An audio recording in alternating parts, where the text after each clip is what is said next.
Here's a story. My name's David Woodall with the United Church of Canada and the Emsdale Pastoral Charge. Here is a story. 6 days later, Jesus took with him Peter and James and John and led them up a high mountain where they were alone. As they looked on, a change came over Jesus, and his clothes became shining whiter than anyone in the world could wash them. Then the three disciples saw Elijah and Moses with Jesus. Peter and the others were so frightened that they didn't know what to say.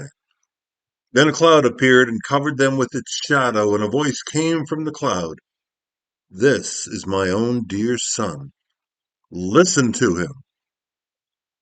They took a quick look around, and they didn't see anyone else. Only Jesus was with them. Now, this is a puzzle. This is a mystery. We don't always understand what God is doing or if God is actually doing anything. But understanding what is happening to us, is there a reason? Is it just coincidence? Is there a plan? Is this just random? Understanding is not necessary for faith. What happened on that mountain with Jesus and the three disciples? We can't really say.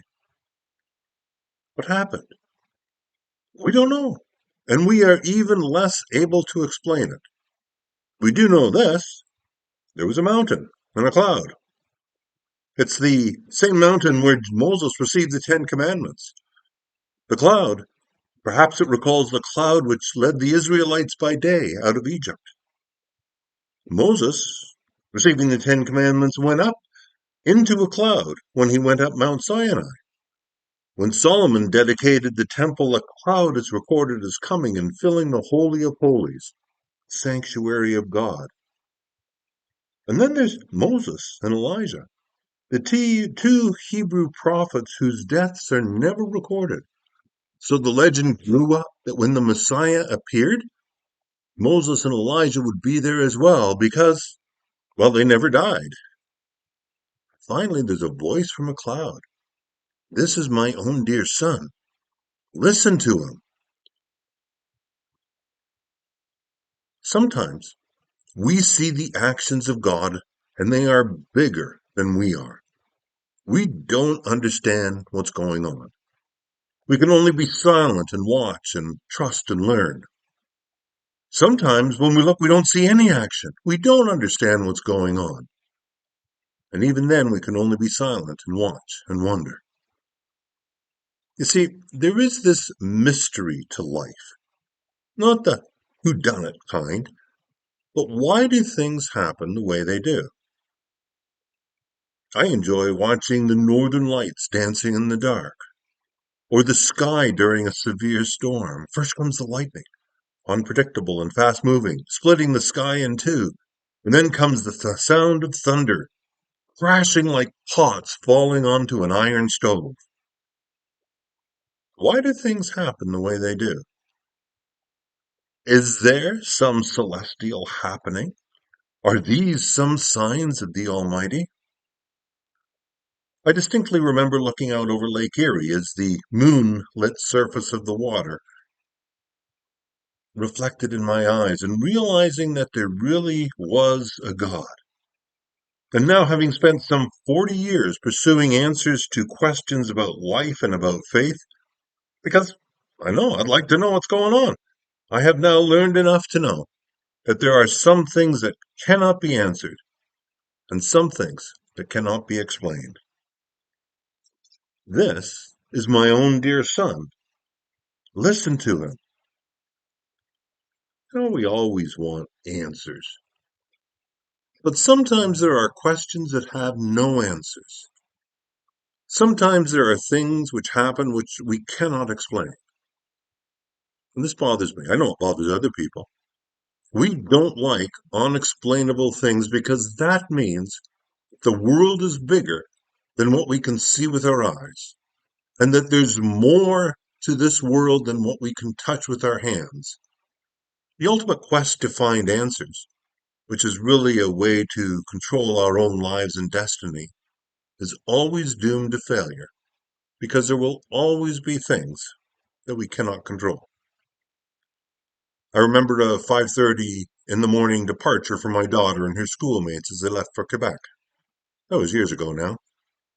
I don't think I was the only parent there who briefly wondered if this was a good idea to let them go off on their own like this. I am not going to be able to control what happens. What am I going to do if something happens to her? The ultimate quest that we have to control our own destiny is always doomed to failure because there will always be the unknown in life. And I suspect that the more effort we waste in this area will mean that we don't have the energy to spend on the areas of life that we really can affect and that are really important. There is an element of the unknown to life, an element of mystery. For as long as there have been people on this earth, we have been aware of a sense that there is more to life than what we can see with our eyes or what we can touch with our hands. This sense leads us into faith, to discovering an ever deeper spiritual life. And for me, I call that ever deeper spiritual life God. You can use whatever term you like. What we do know is that there is a deep spiritual hunger today. There is a strong need to express the spiritual side of ourselves. That mystery extends not only to the something more in life, but it also extends to the something sad in life. Drive-by shootings, home invasions. Why can't our children walk safely to school on their own? Why can't we just speak truthfully and honestly with each other and accept that we're all different, but that we're all valid? Today is Worldwide Communion Sunday. People around the world are suffering from malnutrition. One statistic had 800 million. And in Canada, there's 4.5 million people living in poverty, and 1 in 5 of them are children. I don't think the spirit in our world is healthy, and I think we know it. And that's why there is a spiritual need, a spiritual hunger. It is hurting our world when our souls are not at peace. It hurts us when people are hungry and impoverished. It hurts us when our spirits are not whole. And the reality is that for too many of us, the spiritual side of our lives is not being nurtured. The gods of this world are trying to drown us. Paul writes that the gospel we preach is hidden. It's hidden only from those who are being lost. They don't believe because their minds have been kept in the dark by the God of this world. He keeps them from seeing the light shining on them, the light that comes from the good news about Christ, who is the exact likeness of God.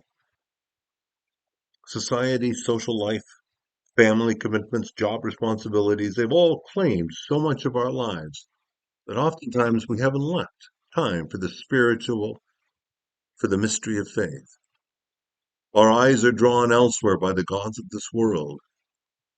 And if we stop to think about mystery, well, then we're stopping to think about God. And some people can't do that. There can't be mystery because that means there must be God. One morning she was getting breakfast for her young family. The kitchen was filled with sunlight. Her children were laughing and talking, and her husband was playing with the little ones. As she scurried about spreading jam on toast and pouring orange juice, she was suddenly overwhelmed with joy and love for her family. Tears filled her eyes, and she became so choked up she could hardly speak. Ah, it's the mystery, the spiritual, the silence in which we stand humbly quiet. When we become so choked up we can hardly speak, when our eyes fill with tears. It's the mystery which keeps us searching and stretching and growing. Today we're celebrating communion, and there's mystery there. Things we cannot really explain.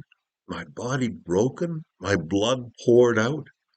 The unknowable God revealed in Jesus Christ who calls us to have faith. A man? A savior? Despite of all the books ever written and the sermons ever preached, the truth of who Jesus is and was is something we will never really understand. And that's why basic to our spiritual life is faith, not understanding. It is our moments of illumination, divine illumination, that help us get through the difficult times that we face in life. In our day-to-day living, going from one place to the next, doing one thing or another, all of a sudden we experience moments when the spark of God shines through us so brightly it almost blinds us. It is a moment when we are so close to God that we feel we could reach out and touch the face of God. A crocus blooming in the snow, a cactus blooming in the desert, fleeting perceptions of ultimate life, of pure beauty, the divine, the mystery of faith, standing in an awesome silence, aware that God is here. And Jesus was transfigured before them, and his clothes became dazzling white. You know, we just can't get so busy with all the stuff of life that we don't take care of our souls. And we take care of our souls when we understand that there's more to life than just us, that something wonderful and mysterious happens when we love each other, when we feed each other, when we share water and food and hope and justice with each other, that something completely unexplainable happens when we look for God. Sometimes, just be quiet and listen. In life, there are mysteries. In faith, there are mysteries. But in all of these mysteries, we are never alone. And that is the promise of God.